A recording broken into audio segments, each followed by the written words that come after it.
संबोधित करेंगे, लेकिन उससे पूर्व मैं एक बात जरूर कह दूं कि पूरे देश में इस पर चुनाव हो रहा है। नौकरी, रोजगार, आर्थिक न्याय, लाख कोशिश कर ली हमारे माननीय प्रधानमंत्री जी और उनकी टीम ने, लेकिन चुनाव परिवर्तन पत्र, न्याय की गारंटी, आमदनी बढ़े, आय की असमानता घटे और हर घर में नौकरी मिले, इस प्रतिबद्धता के साथ तेजस्वी जी 150 से ज्यादा सभाएं कर चुके हैं। बावजूद उसके 170 सभाएं हो चुकी हैं। तो मैं उस संदर्भ में आप सबों को कहूंगा, आप ये तय करें कि आज भारत के संविधान की रक्षा का समय है, आरक्षण बचाने का समय है, युवाओं के रोजगार पर बात हो न कि भैंस पर।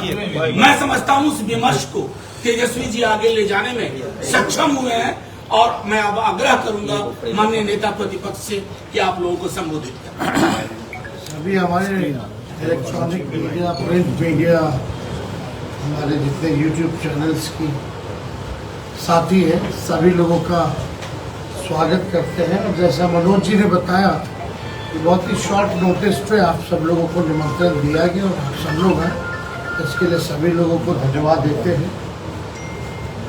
अगला 20 तारीख को सारण में चुनाव होने जा रहा है और पूरे देश में जो माहौल है, देश की जनता, खासतौर की बिहार की जनता सवाल पूछ रही है कि 10 साल में बिहार के लिए क्या किया गया।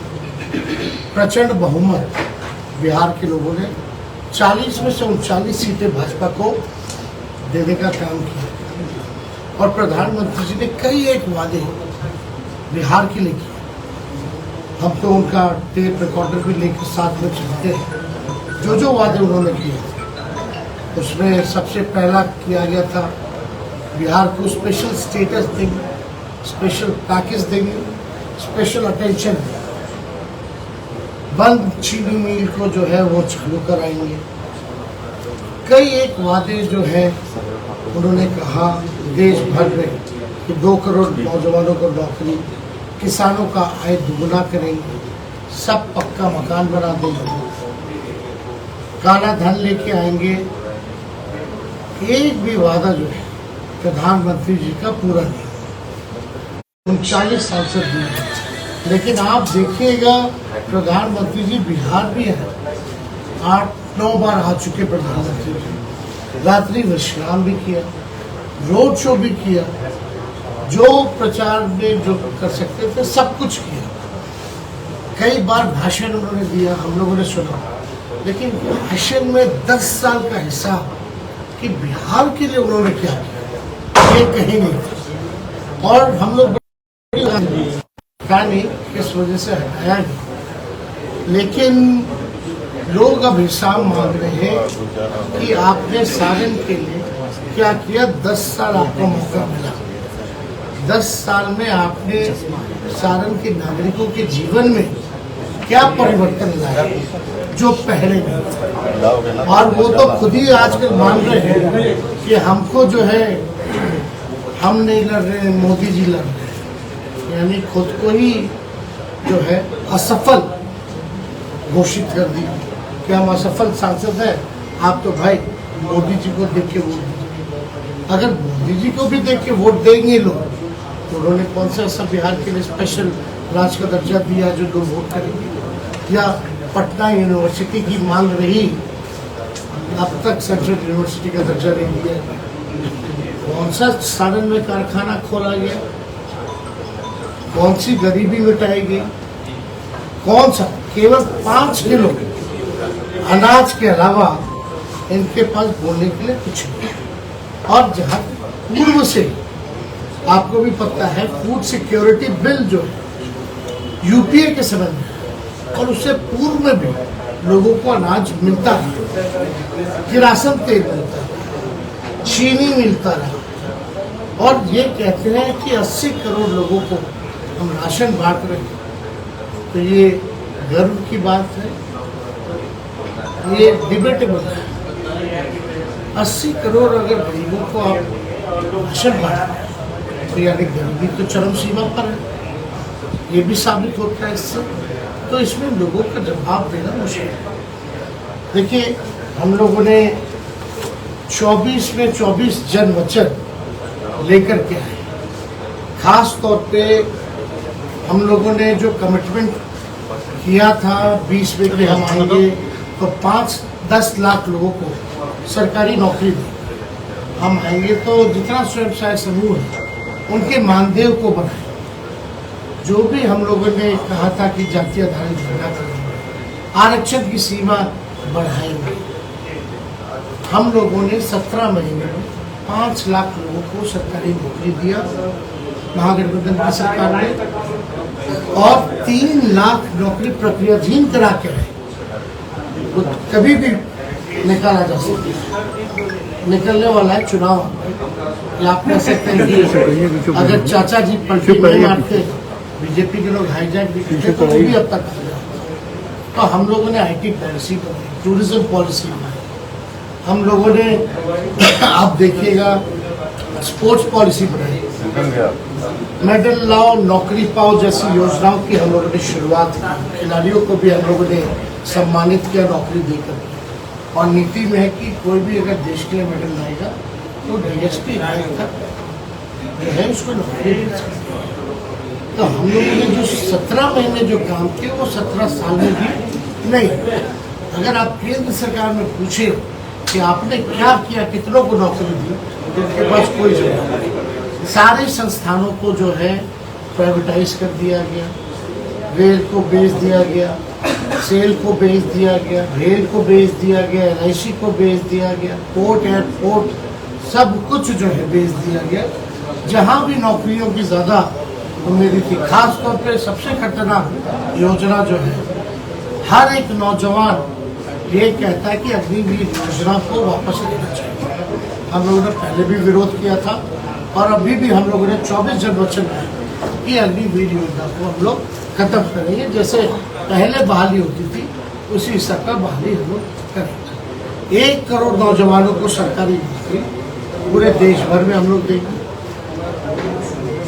अपनी गरीब परिवार की जो बहनें हैं उनको हर साल एक बार 1 लाख रुपए का सहयोग, यानी हर महीने 8,333 रुपए उन गरीब परिवार की बहनों को। गैस सिलेंडर जो महंगाई सिलेंडर है, लेकिन लोग हिम्मत नहीं कर पाता गरीब परिवार के लोग कि उसमें गैस भरा, तो जो 1200 हो गया है उसको हम लोग 500 है।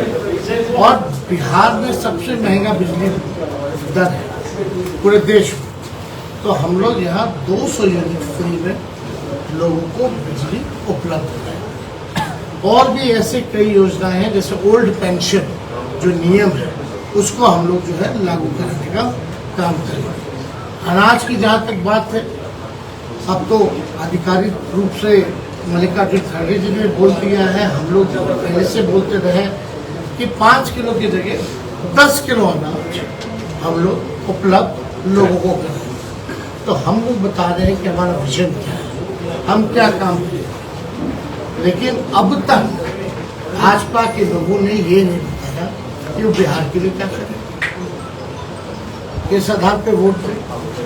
और जहाँ तक बात है पूर्व में जो काम किया, इन 17 महीने में अगर हमने जो छपरा के लिए काम किया, जितना बाईपास परसा अन्नौर जो पास हुआ, मढ़ौरा या रविलगंज से आपका छपरा ही निकलना था, लेकिन जो हम उसको एक्सटेंड करके डोरीगंज तक लेकर गए वो हो गया।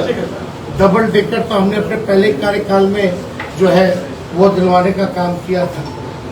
CRF फंड हम लोग लेके आए थे, जहाँ बिहार को 200 करोड़ मिलता था CRF फंड, हम लोगों ने 1000 करोड़ लेके आए। नितिन गडकरी जी से हम लोग मिले, हमारे संबंध अच्छे थे, हम काम की बात करते थे और काम हम लोगों ने करा है। तो आप देखिएगा लालू जी ने मढ़ौरा में, परसा में रेलवे कारखाने दिए, विश्वविद्यालय की स्थापना की, अनेकों उदाहरण है जो हम लोगों ने काम किया है। लेकिन एक बड़ा काम अगर मोदी जी द्वारा या यहाँ के सांसद द्वारा अगर किया गया तो कहीं कुछ वैसा बड़ा काम नहीं है। फंड के अलावा तो फंड तो सबका होता है, उसमें अलग बात है, कितना कर सकता है कोई भी फंड, लेकिन ये तो मंत्री भी रहे हैं, 10 साल से वरिष्ठ नेता रहे हैं, लगातार यहाँ चुनाव लड़ते रहे हैं। तो हमको जहाँ तक लगता है कि अब सारण की जनता को पूरा मन बना लिया है कि सारण में इस बार परिवर्तन होगा, और इस बार मेरी जो बहन जो चुनाव लड़ रही है रोहिणी अच्छा, वो भारी मतों से सारण लोकसभा से चुनाव। और कुछ सवाल है तो लगातार आरोप लग रहा है, आरोप जो लग रहा है, आरोप जो लग रहा है तरह तरह का, उस पर क्या कहेंगे? हमने लाई है। राजीव प्रताप रूढ़ी से कल हमारी बात हुई, मैंने उनको बोला, आपने परसों सभा में ये कहा था कि यमुनौर का बाईपास डबल डेकर करेगी, तो तमाम मेरी योजना है। आरसीडी का विभाग कौन है? वो मंत्री थे क्या? गजब बात है। अब फाइल दिखाएं, उनका साइन है मेरा साइन है। उन्होंने रिव्यू मीटिंग किया, आप मेरे ट्विटर हैंडल पे गई, उसमें मिलेगा आपको समीक्षा करते हुए कुछ रोडों पर जी। अगर नहीं है तमाम योजनाओं को तो वो अपनी दावा कर रहे हैं कि भाई मैंने करवाया है, 33,000 करोड़ की योजना मेरी चल रही है, बोल रहे हैं।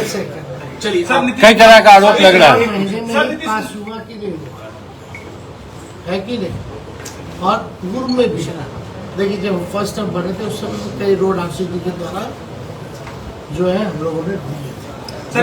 सर आपने बोला कल बता रहे थे कि आरसीडी मेरे पास, ग्रामीण कार्य मेरे पास, हमारे पिता की कर्म भूमि रही, हमारी अपना लगाव है सारण से। डबल टेकर उनका आइडिया था क्या? जी सर सारण में आप एक मिनट सर तेजस्वी जी बेटी पैदा हो गई।